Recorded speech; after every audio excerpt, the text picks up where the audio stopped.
Chers amis, bonsoir, bonjour et joie nouvelle de se retrouver sur les ondes de la 100.3 et les 10h30 dans le studio de Christ Radio. Nous sommes le 18 octobre 2021 et nous continuons notre réflexion sur Luc chapitre 3. Je vous rappelle que on retrouve un peu la même chose dans Matthieu chapitre 3. Matthieu 2, Luc 2, c'est la naissance de Jésus. Matthieu 2, c'est la visite des mages. Luc 2, c'est la visite des petits bergers. Matthieu 3, Luc 3, c'est le précurseur. Et Matthieu 4, Luc 4, ce sera la tentation du Christ au désert. Alors on avait vu ce matin, c'est la 15e année du règne de l'empereur Tibère. Alors lui, il est à Rome. Ponce Pilate était gouverneur de Judée. Hérode était responsable de la province de Galilée. Son frère Philippe de la province d'Ithurée et de Trachonitide. Et Lysanias avait en charge l'Abilène. Anne et Caïphe étaient grands prêtres cette année-là, lorsque la parole de Dieu fut adressée à Jean, fils de Zacharie, dans le désert. Jean, fils de Zacharie, on le connaît tous, c'est Jean-Baptiste, celui qui baptise. Jean commença à parcourir toute la région du Jourdain, prêchant, baptême et conversion en vue d'obtenir le pardon des péchés. C'est en vue d'obtenir. Est-ce qu'on obtient par le baptême de Jean-Baptiste la rémission des péchés ? Vous pouvez poser la question aussi. Est-ce que dans l'Ancien Testament, les péchés étaient remis ? Comment les péchés étaient remis dans l'Ancien Testament ? C'était écrit déjà dans le livre du prophète Isaïe. Écoutez ce cri dans le désert, préparez le chemin du Seigneur, aplanissez le sol devant lui, comblez tous les ravins, aplanissez les bosses et collines, les chemins tortueux seront redressés, les chemins malaisés aménagés. Tout mortel alors verra le salut de Dieu. Donc il annonce bien, il est la voix dans le désert, comme il dira dans d'autres évangiles, il est la voix qui annonce.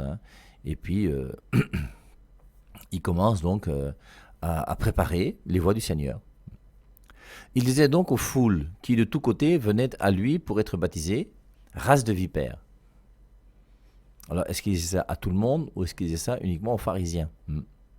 Tout ça, c'est pour montrer quelque part que lui étant prophète, alors on n'a pas dit pour le moment qu'il avait des poils de chameau et qu'il mangeait que des sauterelles et du miel, enfin qu'il avait une vie d'une intégrité, d'une difficulté, d'une austérité remarquable. Et de cette manière-là aussi, de même qu'il était un petit peu particulier, il a un discours qui est dur, race de vipère. Toi, tu viens avec toute ta bonne volonté, tu arrives jusqu'au Jourdain, tu essaies de voir là où est Jean-Baptiste. Tu viens et il te dit race de vipère. Alors je ne pense pas qu'il disait ça à tout le monde. Il y a des gens qui devaient accueillir avec beaucoup de joie et d'amour, et puis d'autres forcément qui étaient des races de vipères. Et quand c'était des races de vipères, ils n'hésitaient pas à leur dire race de vipères. Jésus-Christ dira aux pharisiens hypocrites, traitera aussi de race de vipères, je crois. Qui vous a dit que vous échapperez à la colère qui vient ? Donc ça c'est pour les hypocrites, les races de vipères. Montrez donc les fruits authentiques de la conversion. Ne croyez pas qu'il vous suffise de dire Abraham est notre père. On avait vu donc que notre relation à Dieu implique une conversion et des fruits. Et si nous ne portons pas de fruits, il faut se poser des questions. On a vu ce matin, est-ce que dans ta famille, tes enfants, ceux que tu as accouchés, à qui tu as payé des études, est-ce qu'ils sont encore chrétiens ? Est-ce que tu as appris à tes enfants des valeurs qui soient authentiquement bonnes ? Et si tu es chrétien, est-ce que tu as donné des valeurs chrétiennes à tes enfants ? On acquiert la vertu. Pour les chrétiens, c'est la foi, l'espérance et la charité. On avait parlé un petit peu ce matin pour dire que dans une maison, c'est normal qu'un père et une mère de famille puissent prier avec ses enfants tous les matins et tous les soirs. Il faut habituer vos enfants à faire la prière tous les matins et tous les soirs dans la maison. Alors, ils vont être surpris parce que quand ils iront dans d'autres maisons, ce ne sera pas comme ça, mais ce n'est pas grave. C'est une bonne chose. Ne croyez pas qu'il vous suffise de dire Abraham est notre père. Alors on avait vu là que ce n'est pas parce qu'on voit la messe chaque dimanche ou parce que notre père était catholique et ma mère était catholique que je dois être catholique. Il y a une parenté qui est une parenté physique, naturelle, matérielle. Il y a une parenté qui est une parenté spirituelle. Je vous lis dans Luc chapitre 16, le verset 8. Quand on parle de l'intendant qui avait une intelligence, qu'on a loué, même comme il a utilisé son intelligence pour faire des choses mauvaises. Et dans Luc chapitre 16, verset 8, on dit « Oui, les fils de ce monde tirent plus de profit de leurs semblables que ne font les enfants de lumière. » Et comment on divise les familles, si vous voulez, ou la famille sur la terre, c'est les fils de ce monde et les enfants de lumière. Et les enfants de lumière appartiennent à la même famille, et les fils de ce monde appartiennent à la même famille. Et les fils de ce monde, c'est ceux qui sont des mondains, qui appartiennent au monde du mal, au monde des ténèbres. Et les enfants de la lumière, c'est ceux qui appartiennent à ceux qui veulent mettre la parole de Dieu en pratique dans leur vie. Et donc, toute personne qui met la parole de Dieu en pratique dans sa vie, même si c'est un Bouddha, un Baham, un gars du Nord, un Betty, un Ewondo, il n'y a pas de souci. Nous sommes frères. Et il y a une parenté spirituelle qui existe et qui est réelle. Dans une même famille, quelqu'un peut mourir, aller en enfer, et son frère peut aller au paradis. On avait lu avec MC Ézéchiel chapitre 18, alors je vous relis juste les premiers versets de Ézéchiel 18. « Cette parole de Yahvé me fut adressée. Pourquoi donc répétez-vous ce proverbe au sujet du pays d'Israël? Les pères ont mangé des raisins verts et les dents des fils en sont agacées. » Ce verset-là, ou cet adage, ou je ne sais pas comment il faut dire, les pères, ce proverbe, les pères ont mangé des raisins verts et les dents des fils en sont agacées. La nourriture du père va rejaillir sur les dents du fils. Il dit, pourquoi donc répétez-vous ce proverbe au sujet du pays d'Israël? Aussi vrai que je suis vivant, parole de Yahvé, ce proverbe n'aura plus cours en Israël. C'est-à-dire que ce que mange le père n'aura pas une influence sur son fils. Car toutes les vies sont à moi, la vie du fils comme celle du père, elles sont à moi, et celui qui pêche, c'est lui qui mourra. Donc le péché ne va pas se transmettre de génération en génération. Le péché ne se transfère pas de famille en famille, de père en fils, ou en frère et cousin, ou frère et sœur. Si toi, tu as un frère et qui vit bien, et que ton frère, lui, il vit mal, forcément, vous serez jugés tous les deux sur le bien ou sur le mal que vous faites. Et en fonction de la gravité du mal, bien forcément, il peut y avoir l'enfer. Ton frère peut aller en enfer. Ta mère peut aller en enfer. Ton père peut aller en enfer. Et moi, je vous ai toujours dit que, avant que mon père ne meure, c'était bon, que si mon père va en enfer, ça ne me dérange pas. Si j'ai pas de femme, mais si ma femme allait en enfer, ou si mes enfants iraient en enfer, ça ne me dérangerait pas. Pourquoi? Parce que la connaissance de Dieu est plus grande que la connaissance que moi j'ai. Et l'amour pour Dieu est plus grand que l'amour que j'ai pour mon père, pour ma femme, pour mes frères, pour mes sœurs. Et si mon père va en enfer, il ira en enfer pourquoi? Parce qu'il a désobéi à la vérité que Dieu lui a enseignée. Et c'est normal que quelqu'un qui désobéisse à la vérité de Dieu soit puni. Et si mon père est puni parce qu'il a désobéi à Dieu, mais c'est juste, et je ne fais que de me réjouir et j'applaudis. Comme un père de famille, même s'il est juge et qui doit juger son fils, si son fils a commis un délit, il doit être capable de lui donner la sanction qu'il mérite. C'est pénible aujourd'hui de voir des parents qui défendent leurs enfants même quand ils ont tort. Et soyez sûr d'une chose, c'est que vos enfants là que vous éduquez mal, ils vont vous faire ça dur quand vous serez vieux, ça c'est sûr. Moi c'était l'inverse. Si on me punissait à l'école, c'est que mon père à la maison me punissait encore. Ça, mes parents ont toujours été d'accord avec la manière dont mes professeurs ou mes éducateurs m'ont éduqué. Bon, j'ai jamais eu d'éducateur non plus qui s'est mal comporté envers moi. Si ça avait été le cas, je le dis à mon père, il allait défendre ma cause. Mais à chaque fois qu'ils m'ont puni, c'est parce que vraiment j'avais tort. Et quand j'étais puni parce que je me comportais mal, mon père ne pouvait pas m'encourager, c'est impossible. Au contraire, il me disait, puisque c'est comme ça, il me donnait aussi une punition. Donc, Abraham est notre père. C'est pas parce que Abraham est mon père que j'irai au ciel. Quels sont les actes que tu poses aujourd'hui? Ton père peut aller au ciel, toi, tu peux aller en enfer. Ton frère peut aller au paradis, toi, tu peux aller en enfer. Toi, tu peux aller au paradis, ton enfant peut aller en enfer. Donc, c'est pas Abraham est notre père, ça veut rien dire. Car je vous le dis, Dieu est capable de faire sortir même de ces pierres des enfants à Abraham. Déjà, la hache est au pied de l'arbre. Tout arbre qui ne produit pas de bons fruits va être abattu et jeté au feu. Hébreux 9, 27, il est réservé à l'homme de mourir une seule fois, après quoi vient le jugement.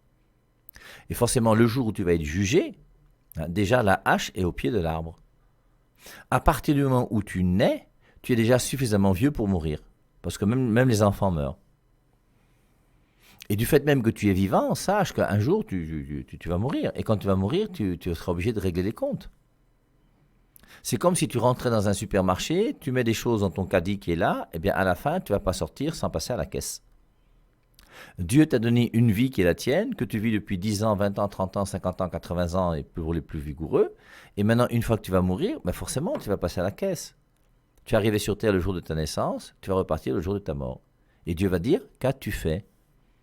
Je t'ai donné 10 ans, 20 ans, 30 ans, 40 ans, 50 ans, 80 ans. J'ai permis que tu aies tant d'enfants. J'ai permis que... Qu'est-ce que tu as fait? Hébreux 9, 27, il est réservé à l'homme de mourir une seule fois, après quoi vient le jugement. Déjà, la hache est au pied de l'arbre. Tout arbre qui ne produit pas de bons fruits va être abattu et jeté au feu. Préfiguration de l'enfer.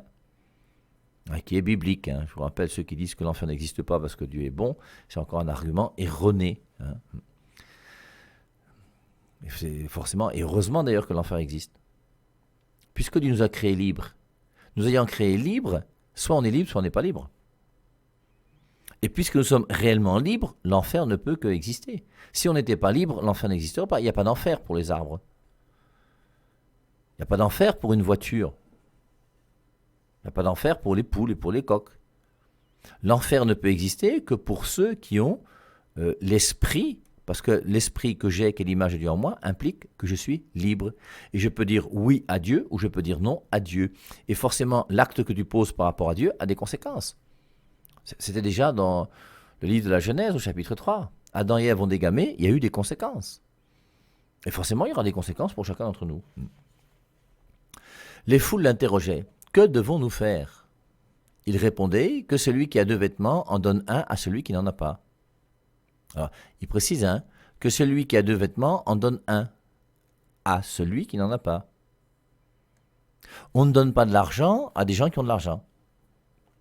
Et c'est pour ça qu'il faut discerner nos aumônes. Et en discernant nos aumônes, il faut vraiment aider des gens qui ont besoin de nos aumônes. Il a bien dit que celui qui a 2 vêtements en donne un à celui qui n'en a pas. Moi, je me souviens un jour, je vous dis, j'ai donné 5 000 francs à un papa qui est venu me voir. Il a traversé la route et il est allé boire sa bière dans le bar en face. Il est resté là pendant 3-4 heures. Il a bu au moins 4 ou 5 bières sur mes 5 000 francs que je lui ai donnés pour aider son fils qui devait être à l'hôpital et je ne sais pas quoi, et tout ce qu'il m'avait raconté comme bêtises.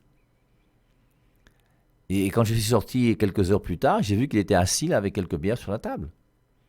Et je me suis aperçu donc qu'il m'a grugé, il m'a menti, il m'a eu. Et forcément, lorsqu'on s'est fait avoir 1 fois, 2 fois, 3 fois, au bout d'un moment, on prend des dispositions pour ne se pas faire avoir une 4e, une 5e, une 6e fois. Sinon, c'est qu'on devient bête. Et c'est pour ça qu'aujourd'hui, je ne donne plus d'argent aux gens. Ce que je fais, c'est je prends la dîme, je mets de côté.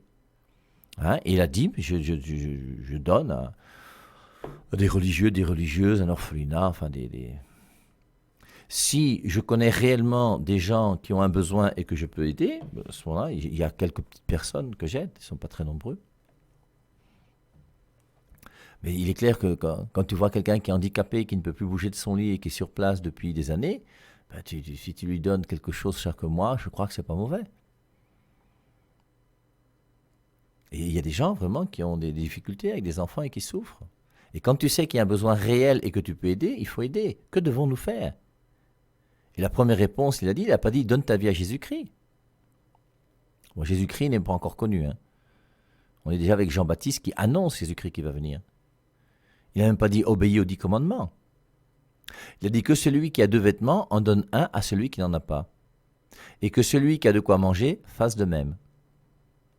Et forcément, ça nous fait penser immédiatement à quoi? À Matthieu chapitre 25, le jour du jugement dernier, à partir du verset 31.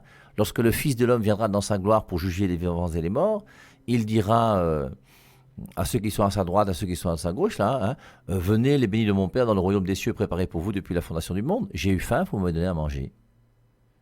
Oui, mais quand est-ce que je t'ai vu que tu avais faim? Il dit, tout ce que vous avez fait au plus petit d'entre les miens, c'est à moi que vous l'avez fait. Et Jean-Baptiste là, enseigne à ceux qui viennent vers lui pour recevoir le baptême la charité. Nous devons être attentifs à notre prochain qui est dans le besoin. Et si en plus, toi, tu as la chance d'avoir réussi ta vie, d'avoir 8 voitures dans ton parking et d'avoir un compte en banque bien fourni avec des vitres fumées qui fait que tu n'as pas l'occasion de voir les pauvres qui sont dans ton quartier, c'est ton problème, mais est-ce que c'est juste? Et n'aie pas peur de sortir de ta clôture et de marcher un peu dans ton quartier. Et de voir si vraiment autour de toi, il n'y a pas des gens qui auraient besoin, éventuellement, que tu puisses les aider. Ça fait partie de que devons-nous faire? Que celui qui a 2 vêtements en donne à celui qui n'en a pas. Et que celui qui a de quoi manger fasse de même. Alors maintenant, il ne faut pas favoriser la paresse non plus, non, je suis d'accord avec vous, c'est toute la difficulté qu'il y a par rapport à l'aumône. Mais c'est joli cette première réponse de Jean-Baptiste. Arrivent alors des collecteurs de l'impôt pour être baptisés. Alors ces collecteurs d'impôts s'approchent de Jean-Baptiste. Les collecteurs d'impôts, c'est ces gens qui en général prennent l'impôt, qu'on reverse souvent même à l'Empire romain. Enfin, sont des gens qui ne sont pas très clairs et qui par rapport à l'argent ont un regard qui est plutôt pécamineux. Ils disent, maître, que devons-nous faire? Ils l'appellent maître. Et tu peux très bien être collecteur d'impôts, tu peux très bien et vouloir quand même dans ta conscience essayer d'être au clair avec Dieu. Les corrompus qui m'écoutaient là, si vous m'écoutez, c'est que parce que vous voulez être au clair avec Dieu. Et mettez-vous au clair avec Dieu et arrêtez la corruption. Alors ça va peut-être pas se faire tout de suite, ça va être peut-être un peu compliqué, il n'y a pas de souci, oui c'est possible, moi je ne sais pas, moi c'est pas...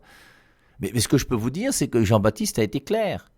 Et ces collecteurs de l'impôt qui sont venus pour être baptisés, ils ont fait une démarche, ils ont quitté leur bureau où ils ramassent l'argent pour aller jusque là où se trouve Jean-Baptiste dans le désert et ils veulent recevoir le baptême en disant « Maître ». Maître, ça veut dire quoi? C'est-à-dire, on reconnaît que c'est toi qui nous enseignes et que nous sommes tes disciples. Maître, que devons-nous faire? Et Jean leur répond gentiment. Il n'a pas dit « race de vipères ». Il leur dit « Ne percevez rien de plus que ce qui est dû ». C'est tout notre rapport à l'argent sale. Ne percevez rien de plus que ce qui est dû. Alors le mange-mille en route, il fait comment? Surtout qu'après, il faut qu'il reverse une partie à son supérieur. Nous sommes dans un système qui est quand même assez bizarre. Et si moi je veux essayer de laisser Jésus-Christ prendre la première place dans mon cœur, comment est-ce que je peux faire? Est-ce que je dois cautionner le système dans lequel je suis et faire comme tout le monde? Mon père, on va faire comment? Ou est-ce que je dois, en tant que quelqu'un qui a des valeurs pour nous chrétiennes, là Jean-Baptiste n'est pas encore chrétien, mais pour nous qui avons des valeurs chrétiennes, est-ce que nous sommes capables de respecter cette parole de Dieu pour la mettre en pratique dans notre vie? Il a dit, un petit peu plus haut, je vous rappelle, je vais retrouver. Montrez donc les fruits authentiques de la conversion. Et moi qui vais à la messe chaque dimanche, est-ce que je peux encore accepter de faire des fausses signatures? De signer des faux papiers? De choco à droite et à gauche? Question très simple, Des collecteurs d'impôts sont aussi des hommes qui ont été voulu par Dieu pour le ciel. Et maintenant ce ciel, tu peux l'avoir ou tu peux ne pas l'avoir. Arrivent alors des collecteurs de l'impôt pour être baptisés. Ils lui disent, Maître, que devons-nous faire? Jean leur répond, ne percevez rien de ce qui est de plus que ce qui est dû. Je vous rappelle toujours, mes gens des finances, là, qui lorsqu'on va chercher son rappel, demandent une partie de ton argent. C'est l'argent d'un honnête citoyen qui a travaillé pour percevoir cet argent. C'est son argent.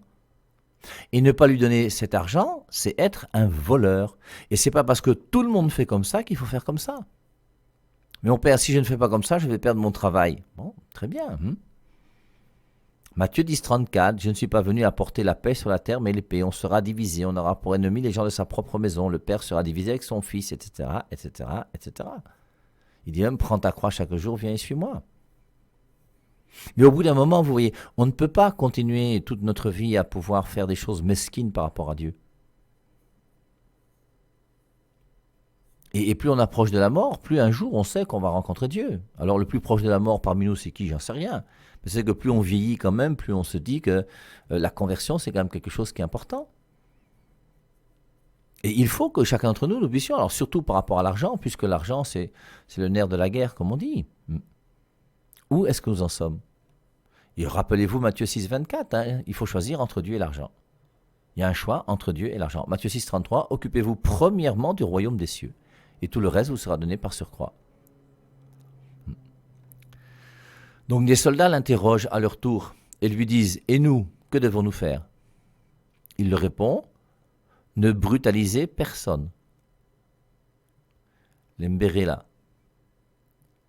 Ne brutalisez personne. Moi j'ai un ami qui est mbéré et qui est malhonnête. Il a une moto et il n'est pas capable d'avoir des papiers honnêtes parce que comme il est mbéré, il sait que personne ne va le déranger. Et au bout d'un moment, mais ça veut dire quoi? Il était à la messe dimanche dernier, hein, rassurez-vous. Mais tu ne peux pas continuer à vivre comme ça, c'est pas possible. Ne brutalisez personne. Et comme c'est un béret, il sait que personne n'a le droit de lui demander quoi que ce soit sur sa moto. Et d'ailleurs, on le respecte parce qu'il est un béret. Hein. Personne ne lui demande quoi que ce soit. Tous ceux qui savent que c'est sa moto, ils passent, même s'il n'y a pas de papier, ça ne dérange personne. Corruption plus. Partout. Ne brutalisez personne et ne faites pas de chantage. Contentez-vous de votre paye. J'espère que beaucoup de gens qui sont des soldats se contentent de leur paye et n'essayent pas de soudoyer à droite et à gauche. Donc on pourrait continuer maintenant la liste avec notre ami Jean-Baptiste. Moi j'aimais beaucoup prendre ce texte-là quand j'étais jeune, que je m'occupais de l'aumônerie des jeunes. Le jour de la rentrée scolaire, je prenais souvent le texte de Jean-Baptiste. Et après je disais, on pourrait poser la question à Jean-Baptiste. Vous, collégiens, que devez-vous faire? Tricher en classe? Commencer à regarder ta voisine avec des yeux bizarres? Penser faire un enfant avant d'avoir ton probatoire? J'ai vu un élève de 4e engrosser une fille de 6e. C'était à l'époque, hein, c'était à Berthois. Les deux étaient collégiens. Les deux ont des parents qui les ont envoyés à l'école. Quel est le père de famille qui a envoyé sa fille à l'école pour qu'elle soit enceinte? Est-ce que vous avez déjà vu un proviseur qui a reçu un père et une mère en disant « Voici ma fille, elle fait classe de seconde, je voudrais qu'avant la fin de l'année, elle ait un enfant ». En tout cas, moi, jusqu'à aujourd'hui, je n'en ai jamais rencontré. Et c'est pour ça que collégiens, lycéens, même vous, étudiants, vous qui étudiez, vous êtes partis faire des études, pourquoi?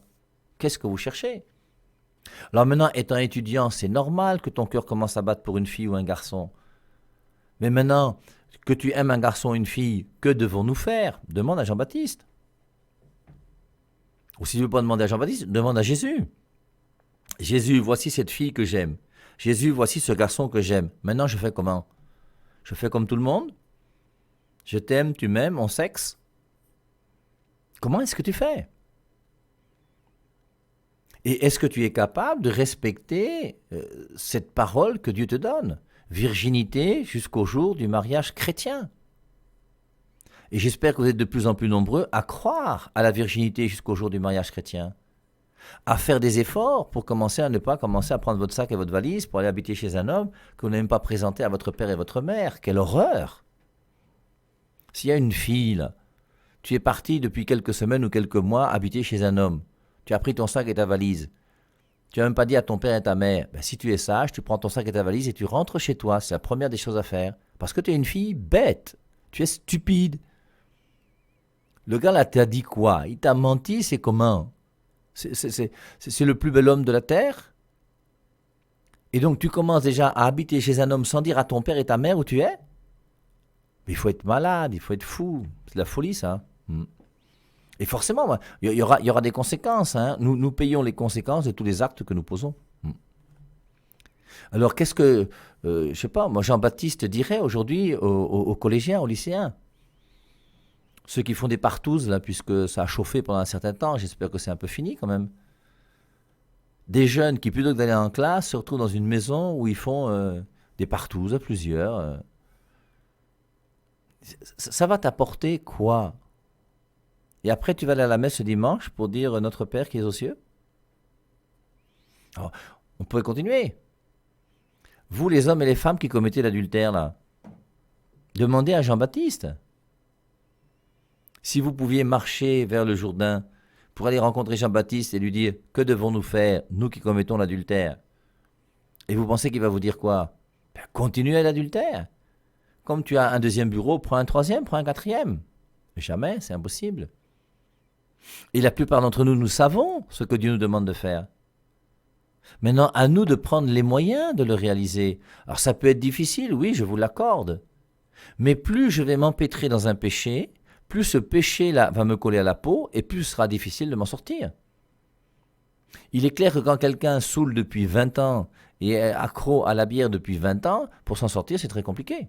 D'ailleurs, c'était la même chose sur les démons. Hein. Quand il m'est arrivé, je vous dis, de prier sur des gens qui étaient possédés, quand le démon était là depuis 10 ans ou 15 ans, il ne va pas sortir comme ça en une seconde. Par contre, s'il vient d'arriver, là, il sort aussi vite qu'il est rentré. Hein. Donc,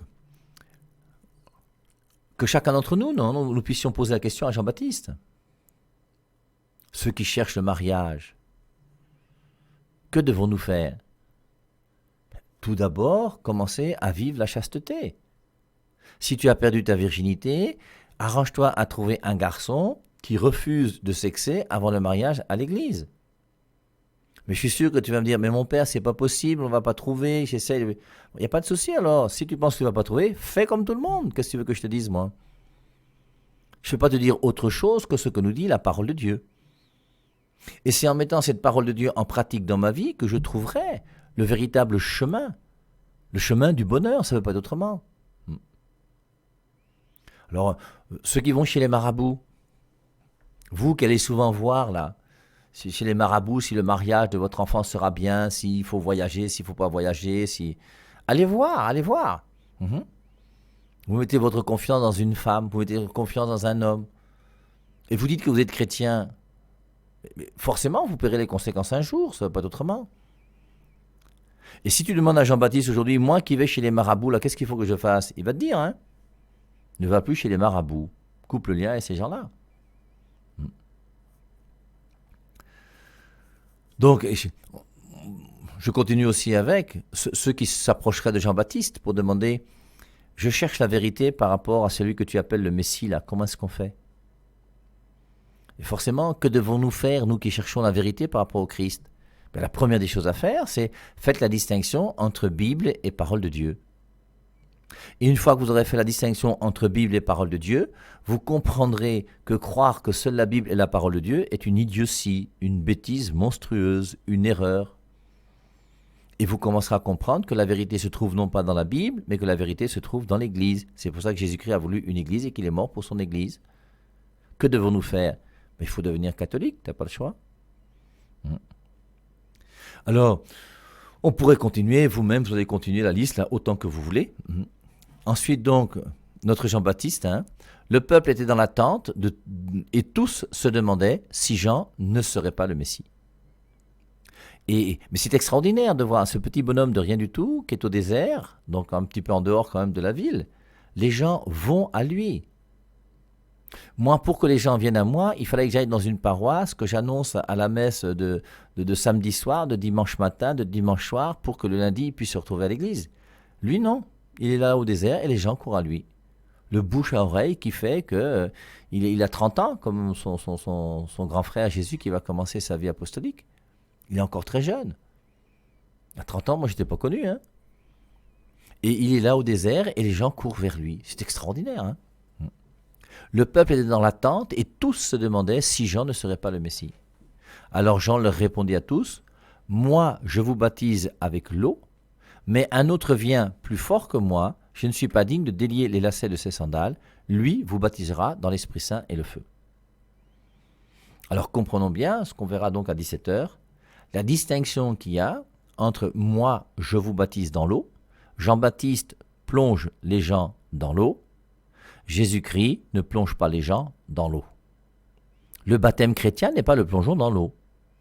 Respectons les Écritures et respectons ce qui est écrit. Matthieu 3, 11, moi je vous baptise dans l'eau, lui vous baptisera dans l'Esprit Saint. C'est la même chose. Et c'est répété dans tous les évangiles. Et les 4 évangiles font cette distinction entre le baptême de Jean-Baptiste et le baptême de Jésus-Christ.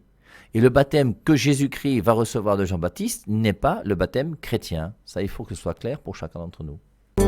Il t'a sauvé de la boue, il t'a racheté.